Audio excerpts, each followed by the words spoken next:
आज बनाने जा रहे हैं मक्की और गेहूं के आटे से क्रिस्पी नाचोस। ये बहुत ही क्रिस्पी बनते हैं। तो इस मज़ेदार रेसिपी को शुरू करते हैं। स्वागत है आपका हमारे चैनल नट्स एंड क्रीम में। एक चिलमची या परात लें। तो घर में यूज होने वाली कोई भी कप या कटोरी आप यूज कर सकते हैं और सारे नाप आप उसी के अकॉर्डिंग लें। इसमें डालेंगे 1 कप मक्की का आटा। तो ये वही आटा है जिससे हम नॉर्मली मक्की की रोटी बनाते हैं। इसे इंग्लिश में मेज फ्लावर भी बोलते हैं। और साथ ही लेंगे आधा कप गेहूं का आटा जिससे हम नॉर्मली रोटी चपाती बनाते हैं। अब यहाँ कुछ सूखे मसाले लिए हैं। इसमें लिया है आधा चम्मच मिक्स्ड हर्ब, 1/4 चम्मच नमक। तो नमक की क्वांटिटी कम ही रखें क्योंकि मिक्स्ड हर्ब में भी नमक रहता है। मिक्स्ड हर्ब की जगह आप ऑरिगेनो पाउडर भी यूज कर सकते हैं, उसमें भी नमक रहता है, इसलिए अगेन नमक की क्वांटिटी कम ही रखें। 1/4 चम्मच हल्दी पाउडर, साथ ही 1/4 चम्मच काली मिर्च पाउडर भी लिया है। इन सब मसालों को भी ऐड कर देते हैं। साथ में डालेंगे 2 टेबलस्पून ऑयल। आप कोई भी कुकिंग ऑयल यूज कर सकते हैं। हमें इसका एक डो तैयार करना है। इन सब चीजों को पानी डालने से पहले अच्छे से मिक्स कर लें। इसे इस तरह से हथेलियों के बीच में रब करें। आटे का कोई भी कण सूखा नहीं रहना चाहिए। आटे के हर एक कण में ऑयल चला जाना चाहिए, इस बात का ध्यान रखें। 3-4 मिनट लगा के ये काम अच्छे से कीजिएगा, इससे आपके नाचोस बहुत ही क्रिस्पी बनेंगे। तो 3-4 मिनट लगा के हमने बढ़िया से हथेलियों से इस तरह से आटे को रब कर लिया है। इसके हर कण में ऑयल जा चुका है। तो अब हम गुनगुना गर्म पानी लेंगे। तो पानी हल्का गर्म ही होना चाहिए। तो थोड़ा थोड़ा पानी डालकर इसका एक ऐसा डो तैयार करना है जो कि सॉफ्ट से थोड़ा सा हार्ड हो। जैसे नॉर्मली रोटी के लिए हम सॉफ्ट डो तैयार करते हैं वैसा सॉफ्ट डो नहीं चाहिए, उससे थोड़ा सा टाइट डो हमें चाहिए, लेकिन ज़्यादा भी टाइट नहीं चाहिए। तो इस बात का ध्यान रखें। यानी एक ऐसा डो चाहिए जो ना ज़्यादा हार्ड हो ना ज़्यादा सॉफ्ट हो। तो 2-3 मिनट में ही एक बढ़िया सा डो तैयार हो गया है। ये सॉफ्ट नहीं है, सॉफ्ट से थोड़ा सा हार्ड है। तो बस ऐसा ही डो हमें चाहिए था। अब 15 मिनट के लिए इसे रेस्ट पर रखेंगे ताकि अच्छे से सेट हो जाए। तो इसे हल्के गीले कपड़े से ढक देते हैं। 15 मिनट हो चुके हैं, आटा अच्छे से सेट हो चुका है। अब इसमें से हम एक बड़ी सी लोई लेंगे, जैसे कि हम पराठे के लिए पेड़ा लेते हैं, बिल्कुल वैसा ही लेंगे। मैं बड़े साइज के नाचोस बना रही हूँ, तो चकले की बजाय मैं शेल्फ ही यूज कर रही हूँ ताकि अच्छे से बेली जा सके रोटी। तो शेल्फ को मैंने थोड़े ऑयल से ग्रीस कर लिया है। इस पे पेड़ा रखेंगे और पेड़े को भी थोड़े से ऑयल के साथ इस तरह से थोड़ा ऑयल इस पे लगा के इसको वापस से 2-3 बार अच्छे से गूंथ लेंगे। तो यहाँ जब भी आप कोई भी पेड़ा लेंगे नाचोस बनाने के लिए, उससे पहले थोड़ा सा ऑयल लगा के उसे अच्छे से गूंथिएगा और फिर उसे यूज कीजिएगा। इससे आपके नाचोस बहुत ही बढ़िया बनेंगे, क्योंकि मक्की के आटा बाइंडिंग नेचर का नहीं होता।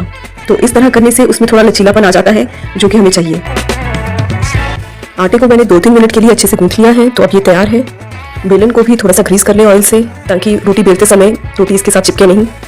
नाचोस बनाने के लिए हमें रोटी को पतला ही बेलना है, जितना पतला हो सके इससे पतला बेलें। इससे नाचोस बहुत ही क्रिस्पी बनेंगे। अब रोटी को हमने पतला बेल लिया है। फोक से इस तरह से इस पे इंप्रेशन बनाएंगे ताकि नाचोस तलते समय फूल ना जाए। तो अब हम एक चाकू लेंगे और इस तरह इसको रेक्टेंगल शेप में काट देंगे ताकि हमारे पास इवन नाचोस तैयार हो। तो एक्स्ट्रा पार्ट को हमने काट के इस तरह से अलग कर दिया है। मैं क्योंकि बड़े साइज के नाचोस बना रही हूँ तो मैंने 2 पट्टियां ही काटी हैं। तो इस तरह से हर पट्टी पर हम इस तरह ट्रायंगल शेप बनाएंगे। तो मैं यही सजेस्ट करूंगी कि बड़े साइज के नाचोस ही बनाएं। छोटे साइज के नाचोस को टैकल करना बहुत ही मुश्किल होता है। बड़े साइज के नाचोस इजीली बन जाते हैं।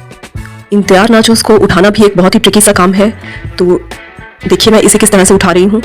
मैंने इस तरह से फिंगर को इस तरह से धीरे धीरे फोल्ड कर रही हूँ इसे, और ये इस तरह रोल होते हुए अपने आप सेपरेट हो रहे हैं।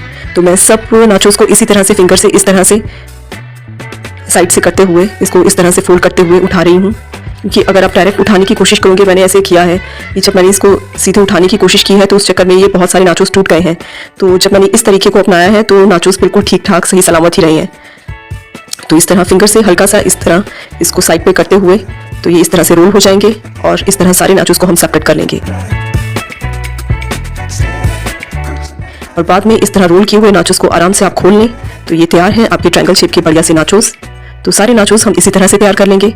एक बार आपको फिर से याद दिला दूं कि जब भी नाचोस का पेड़ा लें तो थोड़ा सा ऑयल लेके 2-3 बार उसे अच्छे से गूंथ लें। इससे आटे में लचीलापन आ जाएगा। इससे आपके नाचोस बहुत ही बढ़िया तैयार होंगे।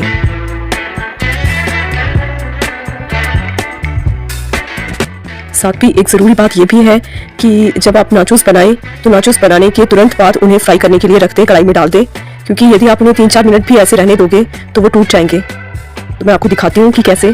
तो यहाँ 3 नाचोस हैं जिन्हें मैंने 5 मिनट पहले बेल कर रखा था।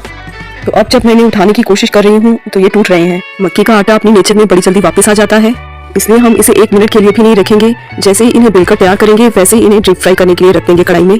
ऑयल को पहले ही लो फ्लेम पे गर्म करना रख दिया था। जैसे ही हाथ में थोड़ी सी हीट महसूस हो रही है तो हम नाचोस इसमें डाल देंगे। इस बात का खास ध्यान रखें कि नाचोस को लो फ्लेम पे ही आपको फ्राई करना है, इससे ये बढ़िया क्रिस्पी होंगे। अब इसमें एक एक करके सारे नाचोस डाल देते हैं कढ़ाई में। नाचोस कढ़ाई में डालने के 2 मिनट बाद ही इसे कच्ची से पलटें। यदि आप 2 मिनट से पहले ऐसे करने की कोशिश करेंगे तो नाचोस टूट जाएंगे, इसलिए 2 मिनट बाद ही इसे पलटें। तो 2 मिनट बाद नाचोस को इस तरह से पलट लेंगे कड़छी से। जब तक नाचोस फ्राई हो रहे हैं दूसरा बैच बेल लेते हैं।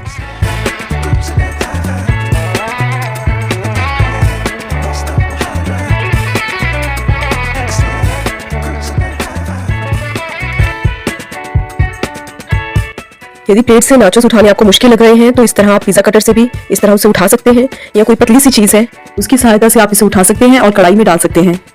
तो अब वापस चलते हैं कढ़ाई की तरफ। उलट पलट कर जब दोनों ओर से हल्का सुनहरी रंग आ जाए तो इसे कढ़ाई से बाहर निकाल लें और दूसरा बैच डाल दें। इस तरह हम सारे नाचोस तैयार कर लेंगे। तो सारे नाचोस तैयार हो चुके हैं। ये देखिए कितने क्रिस्पी बने हैं, ये तो मैंने आपको पहले ही दिखा दिया था। अगर आप स्पाइसी टेस्ट ज्यादा पसंद करते हैं तो इस टाइम जब नाचोस एकदम हमने कढ़ाई से निकाले हैं, ये अच्छे गर्म हैं, तो इन पे black pepper powder, red chili flakes, oregano, इन मसालों को छिड़क के इनको और स्पाइसी कर सकते हैं। लेकिन मैं फिलहाल कुछ नहीं डाल रही। मैं नाचोस को चीजी डिप के साथ सर्व कर रही हूँ। इस चीजी डिप बनाने की रेसिपी ऑलरेडी अपलोडेड है चैनल पर, तो उसकी वीडियो का लिंक आपको डिस्क्रिप्शन बॉक्स में मिल जाएगा। इससे पहले भी मैंने एक वीडियो अपलोड की थी, उसमें रेडीमेड नाचोस के साथ ये चीजी डिप और एक बढ़िया मसालेदार स्टफिंग को भी मैंने शो किया था। तो अगर आप वो वीडियो देखना चाहते हैं उसका लिंक भी आपको डिस्क्रिप्शन बॉक्स में मिल जाएगा। अगर आपको आज की रेसिपी पसंद आती है तो वीडियो को लाइक, शेयर और चैनल को सब्सक्राइब करना ना भूलें। Thank you for watching.